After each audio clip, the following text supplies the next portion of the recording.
ભુજ તાલુકા પંચાયત કચેરીમાં 79મું સ્વાતંત્ર્ય પર્વ ઉમંગભેર ઉજવણી કરવામાં આવ્યું હતું। પ્રમુખ પ્રવીણા રાઠોડ દ્વારા ધ્વજવંદન કરી અને ધ્વજની સલામી ઝીલવામાં આવી હતી।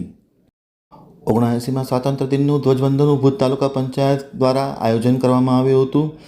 ભુજ તાલુકા પંચાયતના ઉપપ્રમુખ શ્રીમતી પ્રવીણાબેન રતિલાલ રાઠોડ દ્વારા ધ્વજવંદન કરવામાં આવ્યું હતું। તાલુકા વિકાસ અધિકારી સંજય ઉપલાણા, વિસ્તરણ અધિકારી માવજીભાઈ પરમાર, ભજુભાઈ મહેશ્વરી, કૌશિકાબેન મજેઠિયા, નિવૃત્ત ટીડીઓ હુસેનભાઈ ભટ્ટી, દામજીભાઈ મત્યા, સચિન પંડ્યા, વિનોદ ભાનુશાલી, અર્જણભાઈ જરૂર સહિતના મહાનુભાવો ઉપસ્થિત હતા। તમામની ઉપસ્થિતિમાં પ્રવીણા રાઠોડ કે જેઓ ભુજ તાલુકા પંચાયતના ઉપપ્રમુખ છે તેમના હસ્તે ધ્વજવંદન કરી ધ્વજની સલામી ઝીલવામાં આવી હતી। આ પ્રસંગે ભુજ પ્રાથમિક શાળા નંબર 10ના વિદ્યાર્થીઓએ પણ ધ્વજવંદનમાં ઉમંગભેર ભાગ લીધો હતો, જેમને ઉપપ્રમુખ પ્રવીણાબેન દ્વારા શૈક્ષણિક કીટ અને અલ્પાહાર પૂરો પાડવામાં આવ્યો હતો। સમગ્ર કાર્યક્રમનું સંચાલન શાળાના આચાર્ય યોગેશભાઈ જરદોશ, હિતેન્દ્ર રાવલ દ્વારા કરવામાં આવ્યું હતું। કાર્યક્રમનું સંચાલન નીતાબેન જોશી દ્વારા અને આભાર વિધિ હેતલબેન રાઠોડ દ્વારા કરવામાં આવી હતી। આમ ભુજ તાલુકા પંચાયતનું આ સ્વાતંત્ર્ય પર્વ ઉમંગભેર ઉજવવામાં આવ્યું હતું।